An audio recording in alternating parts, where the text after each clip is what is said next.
I was tremendously impressed from the beginning with Redford's approach to this, even before he had sold it to Warner's, that he wanted to make a serious movie about the newspaper business. He seemed excited about it in the sense that we really, our rear ends were out on the line for so long. They were unknown. And they lived somewhat an unstructured life in a very, very structured town that seems to be pretty much two-track, press, politics. And they weren't on anyone's list. That impressed me. They were real outsiders and at the bottom of the rung, so to speak. Woodward was, at the time, covering rat droppings in restaurants and considered not exactly William Shakespeare. Bernstein was having trouble staying awake. My brother lives in Washington. He works for Health, Education, and Welfare, and he said that he told me about it. And in fact, he'd met Carl Bernstein at a party. He knew a few reporters. And he said there's this thing that's happening. I told him to look into it, and then he told me that Redford had bought it, and I said, well, that's that. When Carl and I started working on the Watergate story, it immediately became clear to me that this guy had been in the newspaper business for a dozen years or so, realized that Watergate was a good story. He was very, very competitive. At the beginning, neither of us had much respect or affection for the other. Certainly that's changed. The balance, the chemistry of the two, the differences between them is great, is very great. I think it's those differences that produced the chemistry that made this story really possible. Reporting Watergate was essentially police reporting. There's a crime, take the people who were arrested in the crime and find out as much as you can about them.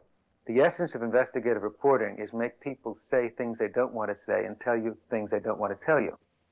You can try and trip them up if that's what you need to do to find out whether they're telling you the truth. You're always sizing people up, and you got to be pretty good at it. Because if you take the wrong person's word, which is something we never did. I mean, there were a lot of people that gave us information that we, for one reason or another, did not trust.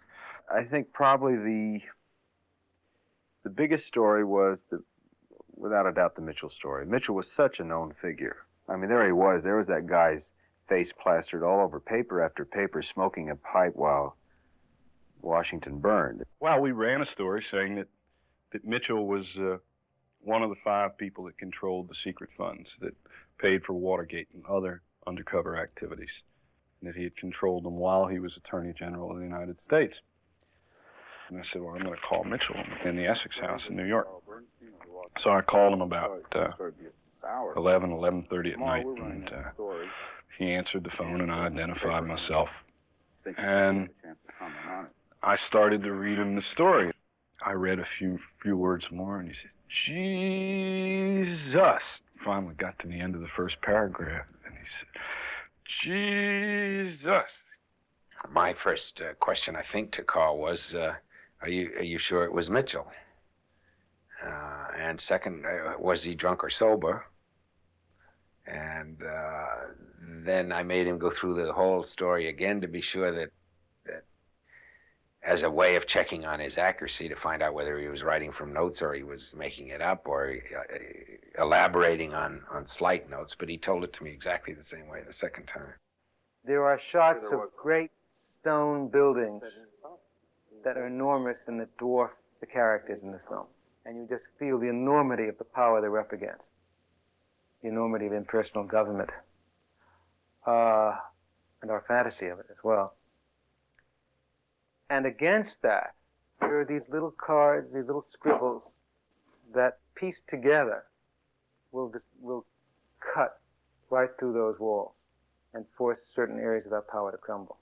I said to Gordon Willis, the cameraman, what would be wonderful would be if we could start on the cards and just see going after card after card after card, and they look for the right one.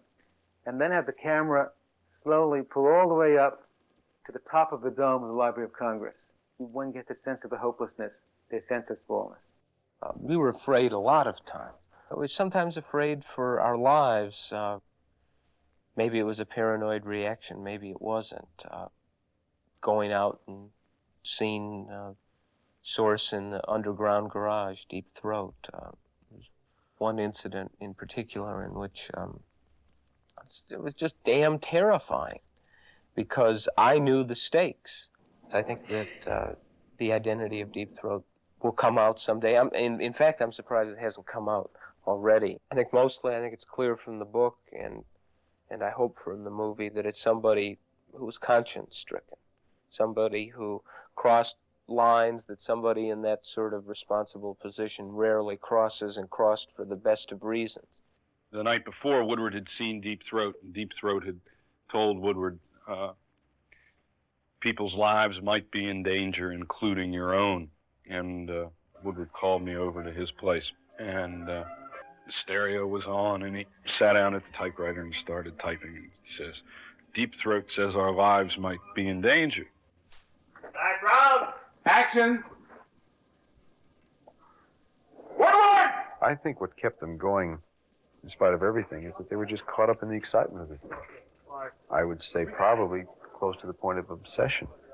And it was that obsession of theirs that kept them on the track. It's really a great detective story, if you want to look at it that way. It's a story of hard work, of power, of fear, and those are very key elements. But mostly, I think it's a story of just sheer guts, because Woodward and Bernstein were two guys who just weren't about to give up. Bernstein got another source. The guy just was confirmed. To people who've been in the business for 50 years, they said they never saw something like this, a national event consume the nation and the media so much. I said to Woodward, if this thing keeps going, this guy's going to be impeached. And characteristic Woodward says, don't ever let anybody hear you say that but me. It's the longest shot that I've ever seen in journalism. I love the idea of the fact that these guys were doing this hard work from the lowest rung of the professional ladder in their business, and that their work would lead to the takedown of the highest office of the land. It's very hard today to try and explain to the audience the pressure I think we all felt. This was an important story for all of us. You very rarely get a shot at something that might be wonderful. All the President's Men is a real story about a real event that took place, one of the big events in the history of America. I knew that there was a held view about Hollywood making films that had to do with high offices and that they could trash it. I had to be extra diligent on being authentic and very careful on research. I spent so much time focusing on detail. The tiniest details were important. And I want to know who were these two guys. I was focused on the work that these two guys did that nobody else seemed to be doing. And I called Woodward in Washington. I said, look, I'd like to talk to you. I have an idea. He was interested in the personal story of trying to figure out what happened and our quest. When we sat down to write a book, the book that we started to write was not about us. It was about Watergate. Carl Bernstein and I were going to do a standard narrative about Watergate and what happened from the perspective of the Nixon campaign and the Nixon White House. My interest is a little different. I said, my interest is you guys and the personal, about how you guys worked. Woodward came up to me one day and said he'd gotten a call from Redford. And I said, what the hell about? And he said, well, he thinks the story is really us. And at the time, we were still reporting the story, and we sure didn't think the story was really us. It was helpful to me to hear him say that, and in the end, we wound up writing All the President's Men as a reporting story. He laid the seed for that in that first phone call. One guy was a WASP, the other guy was a Jew.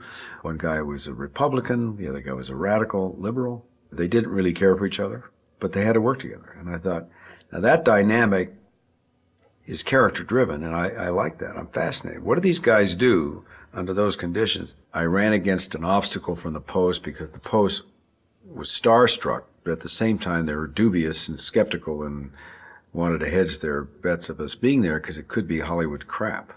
They wanted to film it down in the newsroom, and they said, we're going to use all of your names, and they're going to use the Post name, and then we'd like to film it in the newsroom.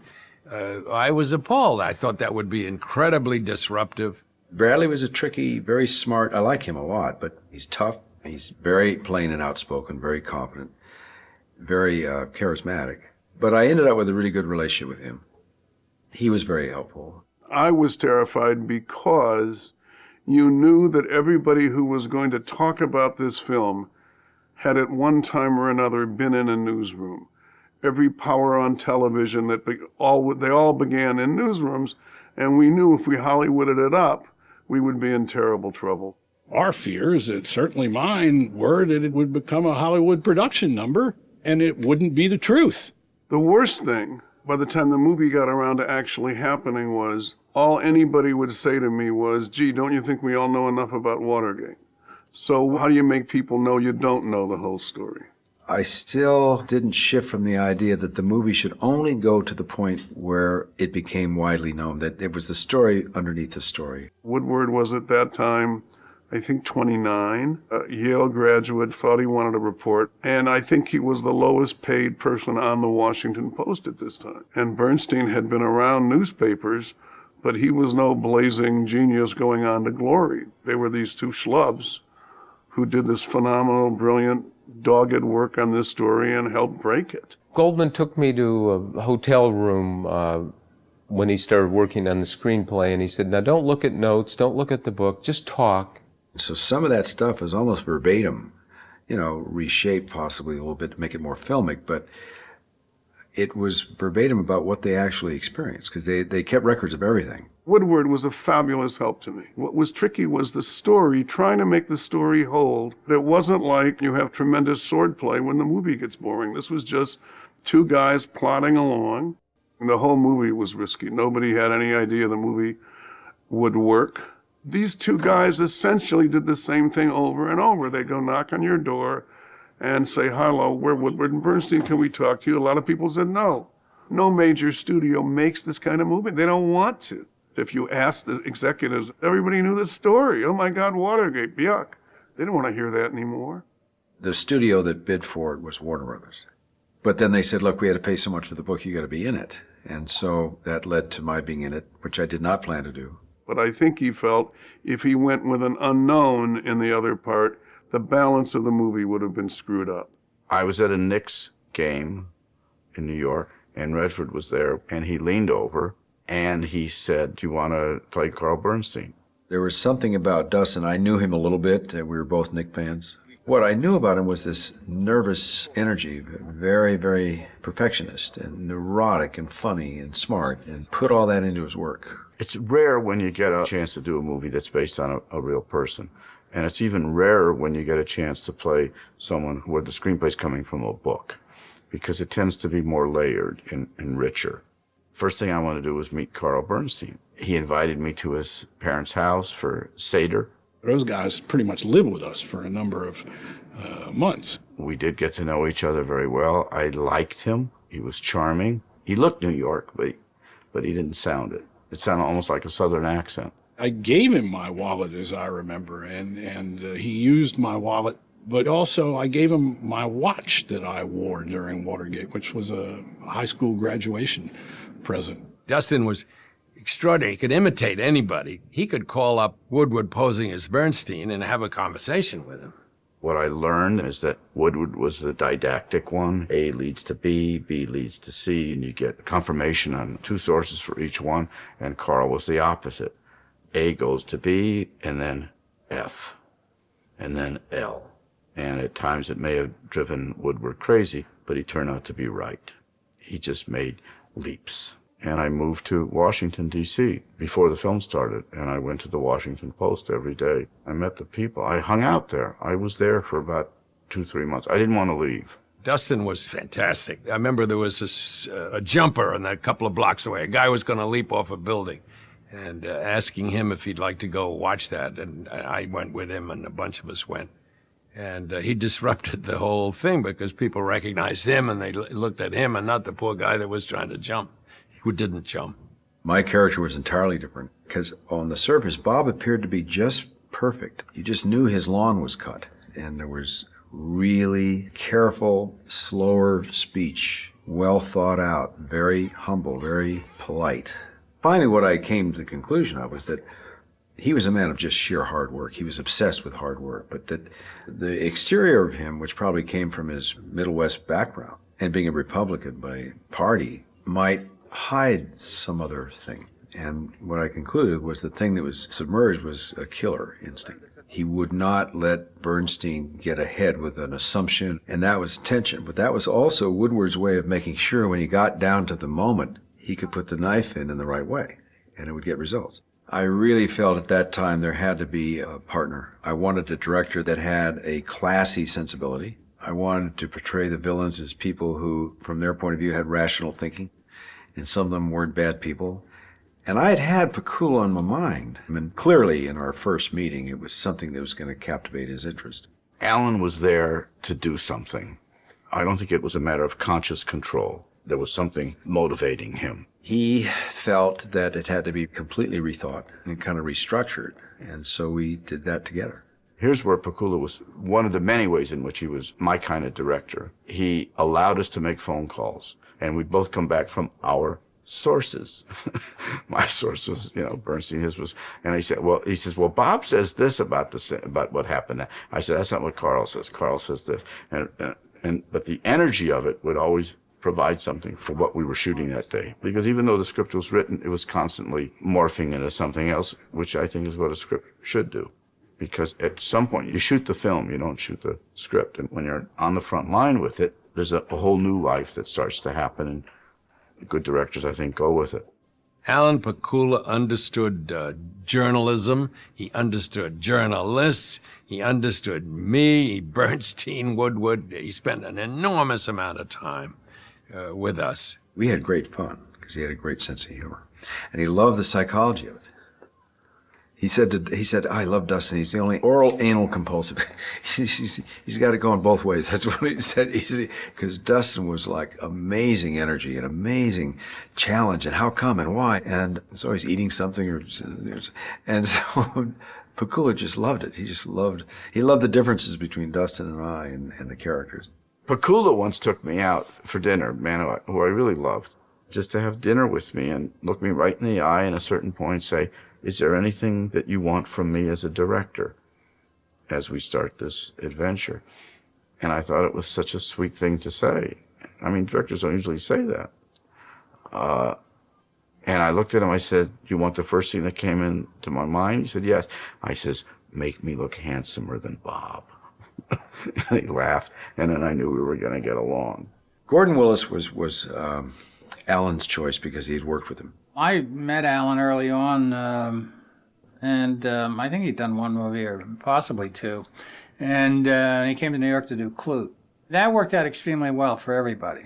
I made myself available for him to shoot. It was Clute and All the President's Men and Parallax View. These were all good movies, in my opinion, and very intelligent guy, and his material was always good. For Alan and I, we would sit and talk a lot about design, and that was fun. Alan could communicate that intellectually, but it had to be translated professionally and artistically. And then Gordon would put an extra spin on it. It wasn't like one look is worth 1,000 words kind of movie.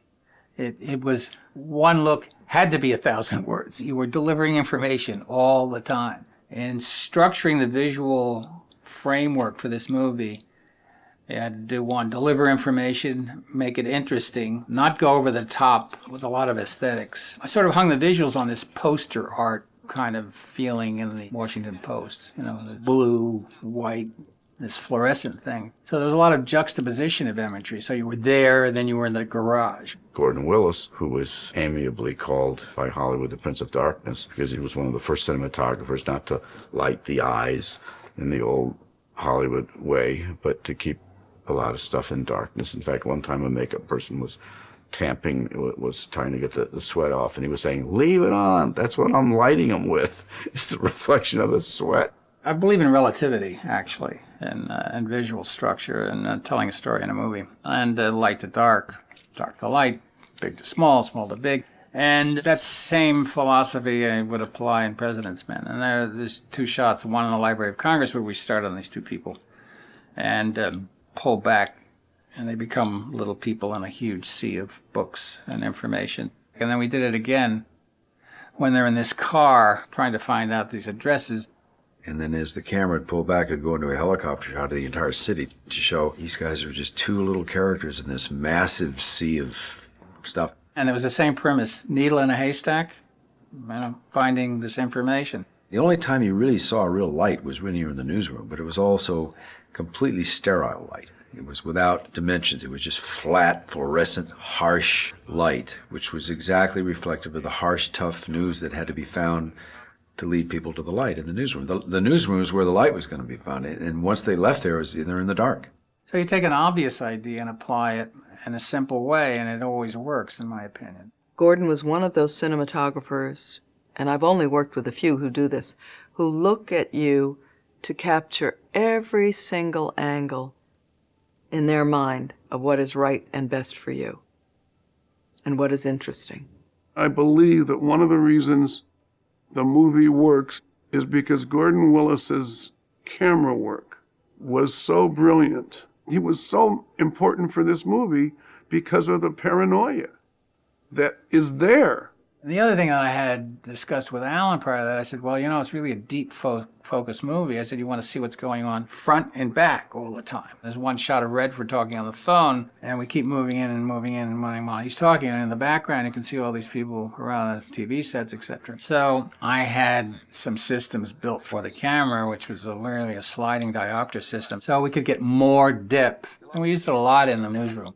They took 2 sound stages at Warner's, and they broke the wall, and they used both sound stages for the Washington Post, which is what gave it the depth. George Jenkins, the production designer, and his whole staff went in there, and they itemized every single item in that entire newsroom.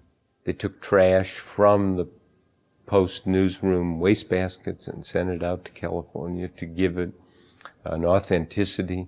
So that no one would say, oh, it's phony and has the LA Times there or whatever it is. It was all Washington Post garbage. It was quite extraordinary to see the newsroom of the Washington Post in Hollywood. Everyone who came on board took their part, no matter how small, very seriously. And they gave a lot, and that meant a lot to me. Of course, Bradley was a special deal because of my relationship with Jason Robards. I felt right from the get-go he was Bradley, and Alan agreed. Her role was so important in the story, and that required an actress of enormous sensitivity and intelligence to play someone who was afraid, but you knew wanted to say something, but was scared to death to say it. I walked in. It was a very hot day, I believe in July, when we were shooting, and I had on just this summer dress. And Alan said, oh, you look great. Come on, let's start. I said, no, Alan, I have to go get makeup, and I have to do my hair, and I have to put on my costume. He said, no, you look great. This is how we're going to do it. She came on the set extremely prepared and then allowed herself to be naked. And it was extremely vulnerable. She allowed that to happen to her. Dustin loves to improvise. And I do too. I was very happy that early in my career, improvisation was a really mainstay of my work in the theater. She caught the wind, and she knew we were there to, to make each other as good as possible. I loved working with Dustin. You got to be on your toes because he's going to throw you something different all the time, particularly off camera.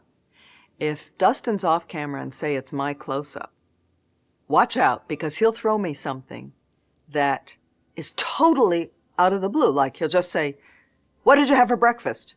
Who?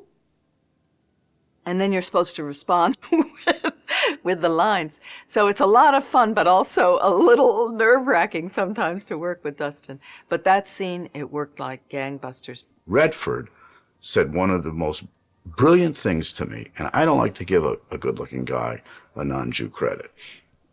But he said, I think we should memorize not only our own lines, but I think we should memorize each other's lines.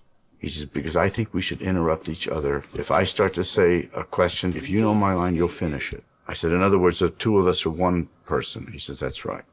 That meant that the actors, whomever it was, got stunned.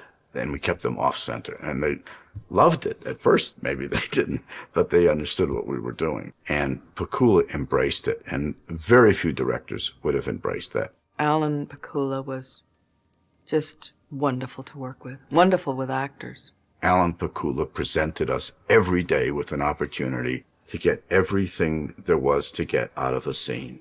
Al was a personal friend. I'd known him for years, and I just felt, and so did Alan, that he was the perfect guy. One, that Deep Throat should not be a mustache twirler.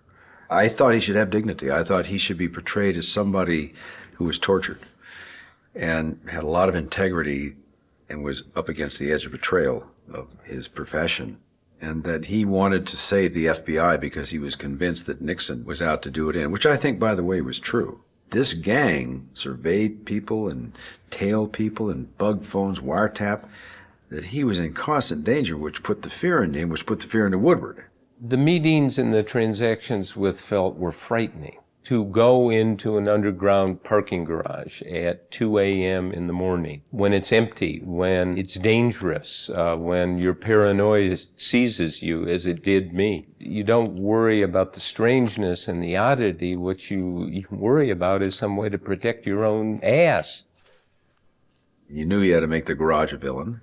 You had to make the garage a scary cavern to walk into where anything could happen. You had to almost feel it. It had to be palpable in the shadows. You had to feel something in the shadows could just like that jump out. It had to be quiet so you would hear just like dripping condensation drips from pipes in the empty garage at night. To make a story come alive and have that much dramatic tension in it, in which the world knew the ending. Still, when you look at the movie, it's a very dynamic movie. So that was the challenge. Not to do something flashy, but to do something interesting. It was an extraordinary experience to shoot. I still remember it vividly. It was a golden experience, and we didn't know it as we were doing it. This movie is a tribute to a great, great director who understood the historic aspects of Watergate and who understood that there was a lot riding on this movie, that it would affect the institution of the Washington Post. He was. Unfortunately, he died young. An amazing director with enormous capacity for filmic vision. I really think he made some of the great movies, and All the President's Men is the greatest, probably. When it was over, I felt it was a real accomplishment because I had felt that we had honored the newspaper business by showing how hard the work was. When I showed the film at Sundance at their request, and I saw the reaction of the audience, how they were impressed and amazed that, God, I didn't know that, I didn't know that. And then you realize half the people in the room were born after Watergate. It is 30 years ago. And I thought, wow, I've been getting letters from people saying they're showing the film in their classes, and it has a huge impact because students didn't know. And then they're able to draw the parallels between today and then. It's got an educational component now that has relevance.